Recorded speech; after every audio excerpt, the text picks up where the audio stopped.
Tarih bazen bir geminin dalgaları yararak ilerlemesiyle değişir. Konstantinopolis, 860 yazı. Şafak henüz sökmemiş. Boğazın suları huzursuz. Balıkçılar günün ilk ışıklarıyla denize açılmaya hazırlanırken kuzeyden gelen bir ses duyuluyor. Önce hafif bir uğultu, sonra giderek yükselen kürek sesleri. Ve işte o an tarihin akışını değiştirecek görüntü beliriyor ufukta. Tam 200 savaş gemisi.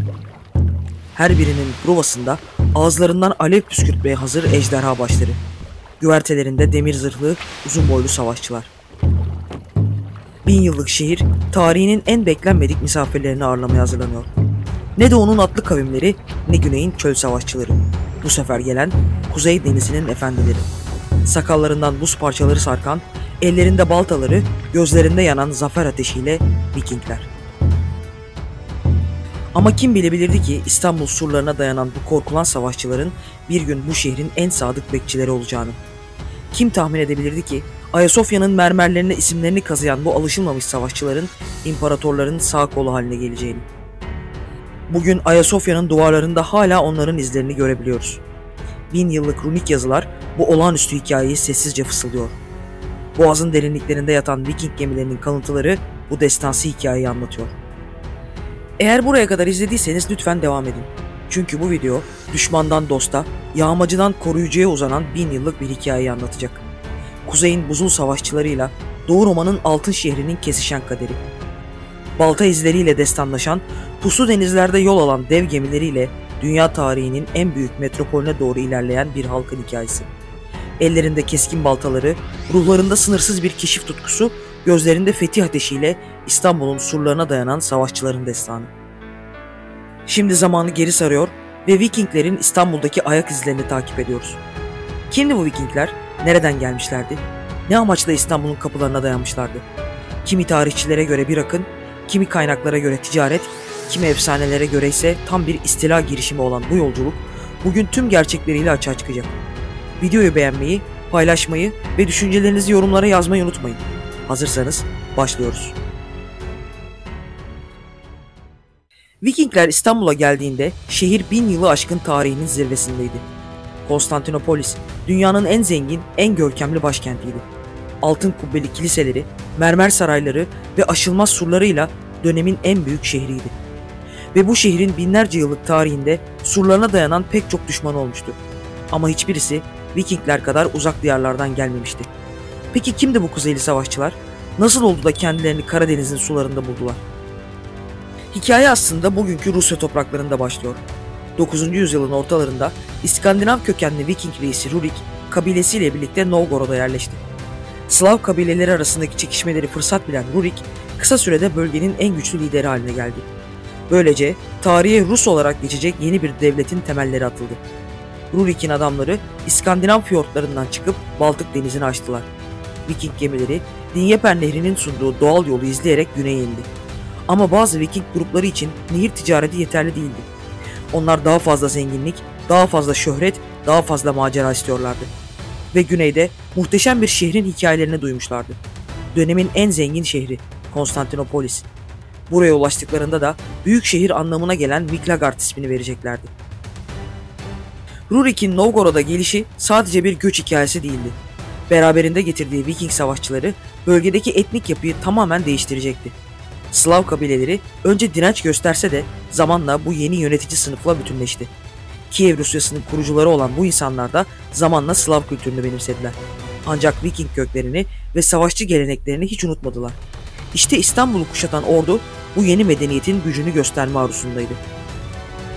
860 yılı Viking tarihinin dönüm noktalarından biri oldu. Kuzeyin sert savaşçıları artık sadece Avrupa kıyılarıyla sınırlı kalmak istemiyordu. Viking toplumu o dönemde büyük bir dönüşümün eşiğindeydi. Nüfus artışı, toprak yetersizliği ve sınırlı tarım alanları onları yeni arayışlara sürüklüyordu. Deniz onlar için sadece bir ulaşım yolu değil, aynı zamanda hayatta kalmanın anahtarıydı. Ve Rurik'in soyundan gelen Rus prensleri Askold ve Dil komutasındaki yaklaşık 200 gemilik bir Viking filosu yeni fetihler için Karadeniz'e açıldı. Her gemide ortalama 40 savaşçı vardı. Basit bir matematik bile bu korkunç gücü anlamamızı sağlıyor. 8000 Viking savaşçısı tarihin en zengin şehrine doğru ilerliyordu. Pruvasında ejderha başları, güvertesinde balta ve kılıçlarıyla silahlı savaşçılar. Bu gelen tarihin en etkileyici deniz kuvvetlerinden biriydi. 18 Haziran 860 yılında Bizans İmparatoru 3. Mihail şehirden uzakta Abbasi ordularıyla savaştayken 200 gemilik Viking filosu aniden boğazda belirdi. Şehir savunmasız durumdaydı. Ama Bizanslılar için daha kötüsü Viking saldırısından hiç haberlerinin olmamasıydı. O güne kadar hiçbir düşman filosu Karadeniz'den gelip de şehre saldırmamıştı. Ancak Vikingler şehre yaklaştıklarında Bizans'ın meşhur savunma sisteminin ilk örneğiyle karşılaştılar: Rum ateşi. Bu sıvı ateş birçok düşman donanmasını küle çevirmişti. Ama Viking gemileri küçük ve çevikti. Sahile hızla yanaşıp savaşçılarını karaya çıkardılar. Şehir halkı paniğe kapılmıştı. İstanbul'un zengin aileleri değerli eşyaları ile birlikte güvenli yerlere kaçmaya çalışıyordu. Patrick Photios halkı sakinleştirmek için dualar ediyor, vaazlar veriyor ve kutsal bildiği ne varsa ona sığınıyordu. İmparator o güne kadar İstanbul'u koruyan tüm birliklerle birlikte şehirden uzaktaydı. Kimse hızlıca yardıma gelemezdi. Vikingler ise şehrin etrafındaki yerleşimleri, manastırları ve sarayları yağmalamaya başladılar. Patrick Photios yıllar sonra bu günleri anlattığı yazılarında Vikinglerin bir arı sürüsü gibi saldırdığını ve onların gökten inen bir yıldırım gibi hareket ettiklerini yazacaktı. Ama tam bu noktada hiç beklenmedik bir şey oldu. Bizans kaynaklarında belirtilene göre aniden şiddetli bir fırtına koptu ve bu bir mucizeydi. Viking gemileri ağır hasar aldı. Rum ateşi de hasarlı Viking gemilerini yakıp kül etti. Denizin ortasında alev alan ejderbaşlı gemiler korkunç bir manzara oluşturuyordu. Böylece şehrin kalbini kuşatma girişimleri başarısız oldu.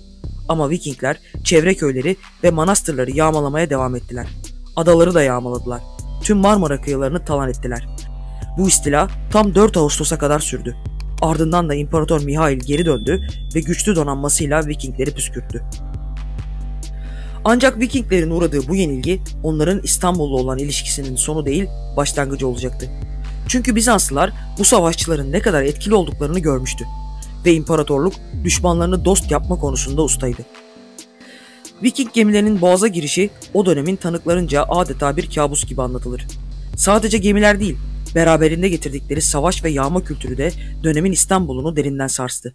Bu adamlar sadece yağmacı değildi üstelik. Onlar aynı zamanda birer tüccar, kaşif ve devlet adamıydı. Ticaret yollarını kontrol etme stratejileri dönemin jeopolitik dengelerini bile değiştirebilecek nitelikteydi. Ancak Bizans İmparatorluğu'nun karşı karşıya olduğu tehdit aynı zamanda bir fırsat anlamına da geliyordu. Kuşatmanın askeri boyutu kadar psikolojik boyutu da son derece önemliydi. Dev gemilerin Pruvası'ndaki ejderha başları Bizanslıların korkusunu kat be kat arttırmıştı. Her kürek darbesi tarihin akışını değiştirebilecek bir potansiyel barındırıyordu. İmparator Mihail'in karşı stratejisi ise tam bir diplomasi harikasıydı. Sadece askeri önlemlerle yetinmedi, aynı zamanda siyasi manevralara da başvurdu. Viking savaş reislerini ikna etme, onların bazılarını kendi saflarına çekme girişimleri dönemin diplomatik zekasını gösteriyordu. Rurik Hanedanlığı'nın kuruluşuyla eş zamanlı gelişen bu süreç aslında Doğu Avrupa'nın kaderini değiştirecek bir dönüşümün de başlangıcıydı. Slav kabileleri Viking savaşçılarının disiplini ve örgütçülüğüyle de tanışıyordu. Ticaret yolları yeniden şekillendi. Kültürel etkileşim hız kazandı. Konstantinopolis kuşatması tarih kitaplarına not düşülen sıradan bir savaş değildi.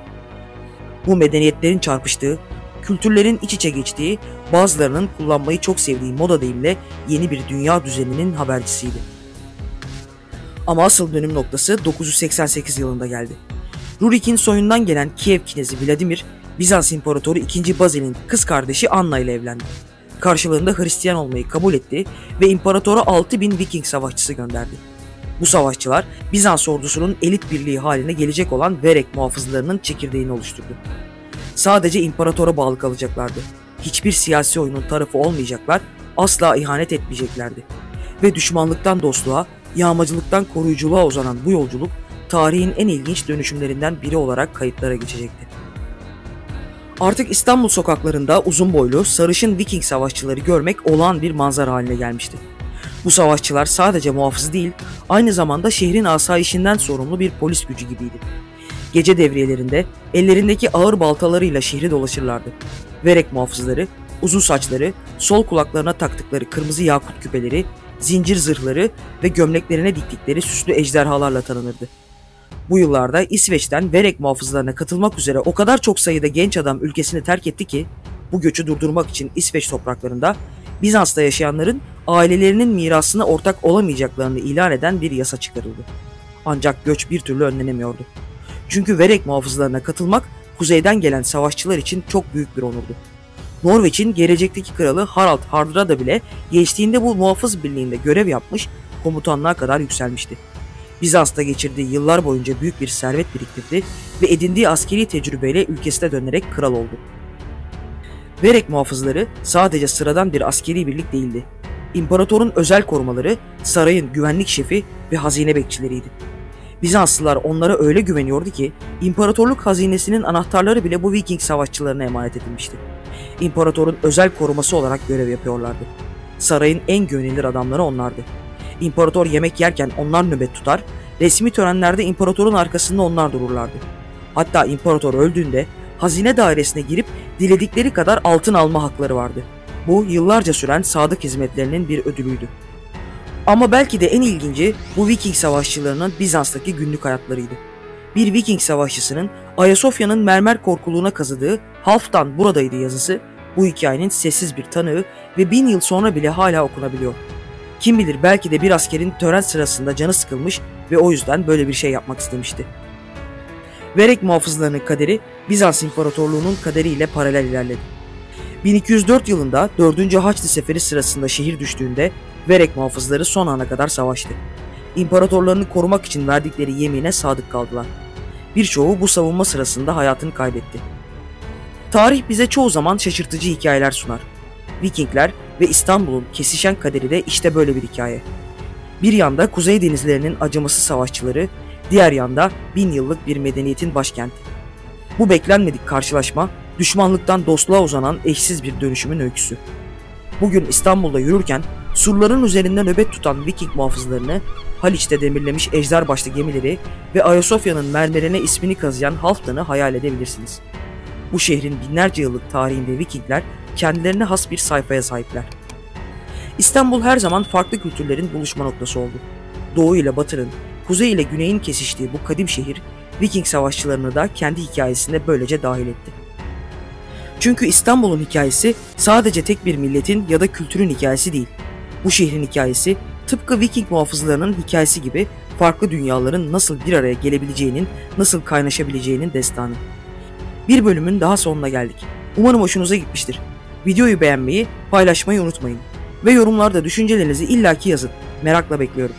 Eğer bizi daha fazla desteklemek isterseniz abone olabilir ve katıl üyeliklerine göz atabilirsiniz. Şimdilik hoşçakalın.